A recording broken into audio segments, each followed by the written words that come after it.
नमस्ते everyone, I am Kavita and welcome back to my channel. So आज का video उन लोगों के लिए है जिन्हें ट्यूटोरियल वीडियो में कोई इंटरेस्ट नहीं है, उन्हें सिर्फ और सिर्फ रिजल्ट में इंटरेस्ट है। क्योंकि जाहिर सी बात है, मेरे सारे के सारे सब्सक्राइबर तो स्टिच नहीं जानते होंगे। कुछ लोग होंगे जो टेलर से भी स्टिच करवाते होंगे, तो बस आज का वीडियो उन लोगों के लिए है। ये जो पिछले 3-4 आउटफिट है जिसे मैंने पुरानी साड़ी में से क्रिएट किए हैं, वो जब भी मैंने पहने हैं मुझे बहुत ही अच्छे कॉम्प्लीमेंट मिले हैं। लोग यही कहते हैं कि आपने ये आउटफिट कहाँ से ख़रीदा या फिर कहाँ से बनवाया।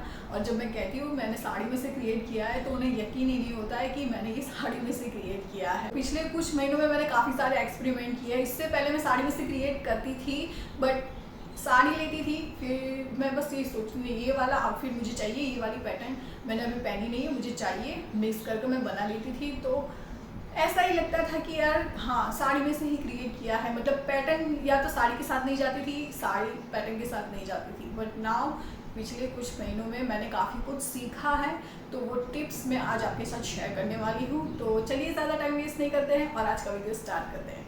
ओके, सो बात करते हैं आउटफिट नंबर 1 की। तो मैंने इसे कुछ पाकिस्तानी लूज फिटिंग वाली कुर्ती की तरह क्रिएट करने की कोशिश की है। तो जो साड़ी थी वो 2 कलर की थी। तो जो बीच वाला पार्ट था वो पर्पल कलर का था और जो बॉर्डर वाला पार्ट था वो ग्रीन कलर का था, और उस ग्रीन कलर के पट्टे में एम्ब्रॉयडरी की गई हुई थी। एक्चुअली मम्मी ने उस एम्ब्रॉयडरी को खोलने की कोशिश की थी, क्योंकि वो थोड़ी सी ओल्ड फैशन लग रही थी और उस वजह से साड़ी पहन नहीं पा रही थी। तो सोचा कि एम्ब्रॉयडरी खोलकर साड़ी पहनूंगी, लेकिन एम्ब्रॉयडरी खुली नहीं और साड़ी ख़राब हो गई। तो फिर मैंने सोचा इसमें से मैं कुछ क्रिएट कर देती हूँ। तो जो पर्पल वाला पार्ट था मैंने सिर्फ और सिर्फ उसी का यूज़ कर पूरी कुर्ती को तैयार किया है। और वो जो ग्रीन वाला पार्ट था उसमें एम्ब्रॉयडरी थी, सिर्फ और सिर्फ उसी का यूज़ किया है मैंने। उस एम्ब्रॉयडरी वाली बॉर्डर को मैंने नेक के योक में क्रिएट किया है, और नेक मैंने एकदम सिंपल रखा है, मतलब लाइक बोट नेक, और फिर बीच में से मैंने थोड़ा वो कट रख दिया है, दैट्स इट। इससे ज़्यादा मैंने कुछ नहीं किया है। योक के चारों तरफ मैंने गोल्डन पाइपिंग लगा दी है, और थोड़ी लेस मैंने स्लीव्स की बॉटम में डाल दी, और उस लेस के दोनों तरफ मैंने गोल्डन पाइपिंग लगाई है और स्लीव्स को मैंने क्रिएट कर लिया है। इसके बाद भी थोड़ी सी लेस बच गई थी, तो मुझे समझ में नहीं आ रहा था कि यार इसका मैं क्या करूँ। और मैंने आपके साथ शेयर किया था कि इन तीनों में से मैं कौन सी डिज़ाइन बनाओ इस बची हुई लेस से, या फिर सिंपल ही रखो। और आप सबने कहा था कि सिंपल ही रखो, तो मैंने लेस को संभाल कर रखा है। और कुछ लोगों ने ये कहा था कि कुछ दिन ऐसे ही पहन लो कुर्ती और फिर उसके बाद उसमें से कुछ क्रिएट कर लेना, तो इसीलिए मैंने लेस को संभाल कर रखा है। मतलब जब मैं बोर हो जाऊंगी तो इस लेस का इस्तेमाल कर कुर्ती को और ज़्यादा ड्रामेटिक बना दूँ। ओके, तो बात करते हैं बॉटम वेयर की। मैंने मैचिंग साटिन फैब्रिक खरीदा था और उसमें से मैंने प्लाजो क्रिएट किया था। पहले मैंने सर्कल प्लाजो क्रिएट किया था, लेकिन वो बिल्कुल भी अच्छा नहीं लग रहा था, तो मैंने फिर स्ट्रेट प्लाजो क्रिएट कर लिया। दुपट्टा मैं इसके साथ कैरी नहीं करती, क्योंकि मेरे पास एकदम मैचिंग दुपट्टा था और हर तरीके से मैंने उसे डालने की कोशिश की, लेकिन ऐसा लग रहा था जैसे वो कुर्ती की अट्रैक्शन को खा रहा है। तो मैं तो बस उसे बिना दुपट्टे के ही पहनती हूँ। ये था मेरा आउटफिट नंबर 1, जिसे मैंने पुरानी साड़ी में से क्रिएट किया था। इस अब बात करते हैं आउटफिट नंबर 2 की। तो ये वाला मेरा सबसे फेवरेट है। मतलब जब से मैंने स्टिचिंग स्टार्ट की है और मैंने जितने भी साड़ी में से आउटफिट क्रिएट किए हैं, ये वाला नंबर 1 फेवरेट है मेरा। क्योंकि एक्चुअली इसे क्रिएट करने के बाद मुझे भी यकीन नहीं हुआ था कि यार सच में यार इतना अच्छा आउटफिट मैंने बनाया है। तो यही वो आउटफिट है जहाँ से वो मेरी क्रिएटिविटी स्टार्ट हुई थी। मतलब ऐसे आउटफिट क्रिएट करना कि साड़ी में से अगर कुछ बनाए तो वो साड़ी ना लगकर आउटफिट ज़्यादा लगे। साड़ी की बात करूँ तो ये साड़ी मम्मी की 22 साल से भी ज़्यादा पुरानी साड़ी है, और इसका कलर मुझे बहुत पसंद था, और उसमें से मुझे कब से कुछ क्रिएट करना था, लेकिन कोई आइडिया नहीं आ रहा था। फिर जब मैं अपने कुछ वीडियोस देख रही थी, तो उसमें ये मेरा वाला वीडियो मेरे सामने आया, और मैंने सोचा कि इसमें से ये वाला आउटफिट क्रिएट हो सकता है, मतलब इसका लॉन्ग वर्जन क्रिएट हो सकता है। तो बस ऐसे ही ये आउटफिट क्रिएट हो गया। और सच में ये आउटफिट इतना अच्छा क्रिएट हुआ था कि कुछ लोगों के कमेंट्स आए थे कि ट्यूटोरियल वीडियो ना सही, लेकिन साड़ी के कौन से पार्ट में से कौन सी पैटर्न आपने किस तरीके से कट की है वो पता है। इसमें बहुत सारी डिटेलिंग है, जिसकी वजह से वीडियो बहुत ही लॉन्ग हो रहा था, तो मैं इसका सेपरेट वीडियो बनाऊंगी। तब तक के लिए स्टे ट्यून। तो बात करते हैं आउटफिट नंबर 3 की। तो ये जो साड़ी थी ये साड़ी नहीं थी, ये साफा था, और मेरे भाई ने उसकी शादी में पहना था, और मम्मी ने कुछ टाइम उसे एज अ साड़ी पहना।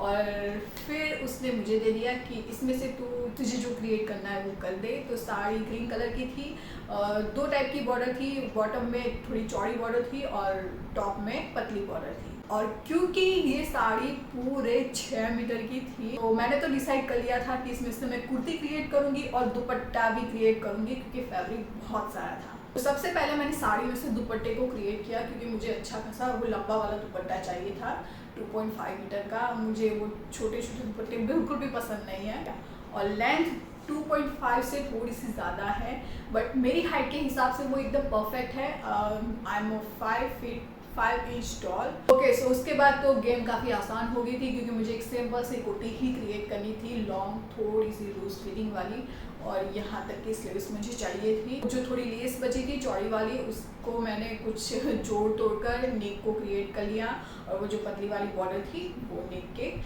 दोनों तरफ लगा दी, और वो वही पतली वाली बॉर्डर को मैंने स्लीव्स में 2 बार लगा दी, ताकि वो थोड़ा सा ड्रामा आ जाए। That's it. मैचिंग फैब्रिक खरीदा और उसमें से मैंने प्लाजो को क्रिएट कर लिया और मेरा आउटफिट तैयार हो गया। बात करते हैं आउटफिट नंबर 4 की। तो ये वाली जो साड़ी है उसमें से मैं कुछ भी क्रिएट करना नहीं चाहती थी, क्योंकि एज अ साड़ी पता नहीं क्यों मुझे बिल्कुल भी अच्छी नहीं लग रही थी। हाँ, ये जो मरून कलर था वो मुझे बहुत पसंद था, लेकिन वो बॉर्डर है, मतलब वो मुझे बिल्कुल पसंद नहीं थी।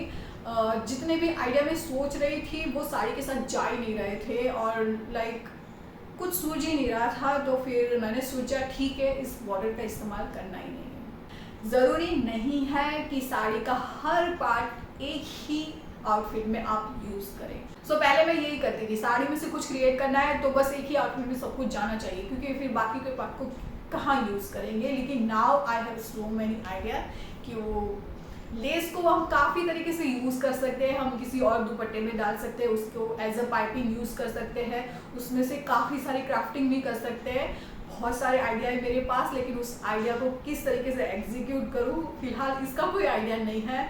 तो वंस मैं क्लियर हो जाऊंगी मैं आपके साथ ज़रूर शेयर करूंगी। तो जैसे ही मैंने बॉर्डर को रिमूव किया, पहला आइडिया आया, मैंने सोचा बस वही क्रिएट होगा, और मैंने क्रिएट कर लिया। तो मुझे कब से एक लॉन्ग चूड़ीदार स्लीव्स वाला अनारकली सूट चाहिए था, तो बस मैंने उसकी चूड़ीदार स्लीव्स क्रिएट की है। नेक मैंने सिंपल सा वी नेक रखा है, बैक साइड नेक में मैंने थोड़ी सी पैटर्न को क्रिएट करने की कोशिश की है, जिप लगा दी है, और कलियों वाला अनारकली मैंने क्रिएट किया है। Last but not the least, outfit number 5। तो जब भी हम साड़ी में से कुछ क्रिएट करते हैं, पुरानी साड़ी में से कुछ क्रिएट करते हैं, तो क्या सोचते हैं कि उसमें से क्या क्रिएट करेंगे, मतलब Anarkali suit, long gown, sharara, simple suit, बच्चों के आउटफिट। क्या कभी आपने सोचा है कि उस पुरानी साड़ी में से नई साड़ी भी बन सकती है? मैंने भी नहीं सोचा था, लेकिन जैसे ही मैंने शिल्पा शेट्टी की ये साड़ी देखी, मेरे दिमाग में आइडिया है कि मेरे पास रेड कलर की एक साड़ी पड़ी है, उसमें से मैं ये वाली साड़ी क्रिएट कर सकती हूँ, और फिर मैंने ये साड़ी क्रिएट कर ली। सबसे पहले मैंने क्या किया, साड़ी की लेस को रिमूव कर दिया, और फिर साड़ी को 3 पार्ट में डिवाइड कर दिया। एक पल्लू वाला पार्ट, और एक जहाँ से साड़ी स्टार्ट होती है और पल्लू स्टार्ट होता है वो वाला पार्ट, और बीच वाला पार्ट जहाँ हम प्लेट्स लेते हैं। तो तीनों पार्ट को अलग अलग कट कर लिया, और जो प्लेट्स वाला पार्ट था जहाँ हम बीच वाली प्लेट्स लेते हैं, उससे मैंने लेयर्स को क्रिएट कर दिया। और इस लेयर्स को क्रिएट करने में मुझे एक्स्ट्रा फैब्रिक खरीदने की ज़रूरत ही नहीं पड़ी, उसी फैब्रिक में से वो सारे लेयर्स क्रिएट हो गए, और अच्छा खासा घेर वाला लेयर्स क्रिएट हुआ। और फिर मैंने तीनों पार्ट को ज्वाइन कर दिए। फिर बारी आती है लेस को ज्वाइन करने की।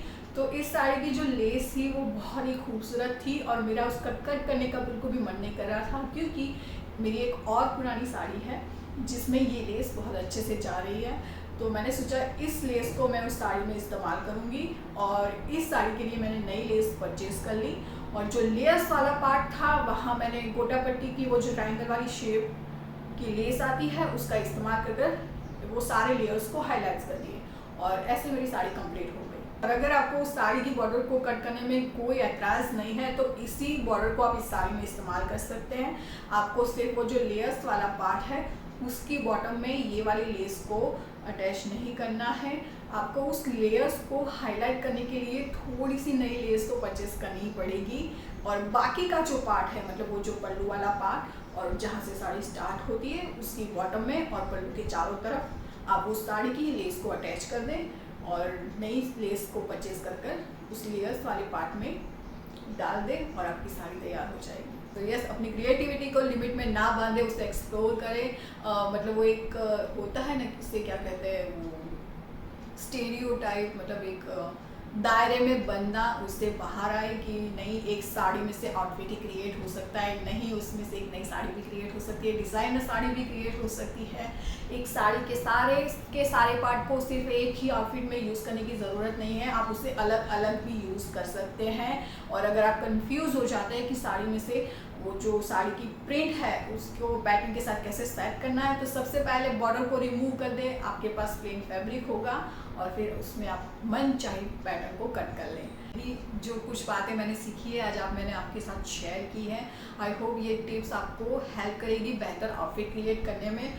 और अगर आपके पास भी ऐसी कोई टिप्स है जिससे हम पुरानी साड़ी में से आउटफिट को बेहतर तरीके से क्रिएट कर सकते हैं, तो कमेंट करना मत भूलिएगा, क्योंकि मैं भी चाहती हूँ कि यार साड़ी में से मेरी जो आउटफिट बनाने की जर्नी है वो बेहतर से बेहतर होती जाए, तो साथ मिलकर करते हैं। तो प्लीज़ कमेंट करना मत भूलिएगा।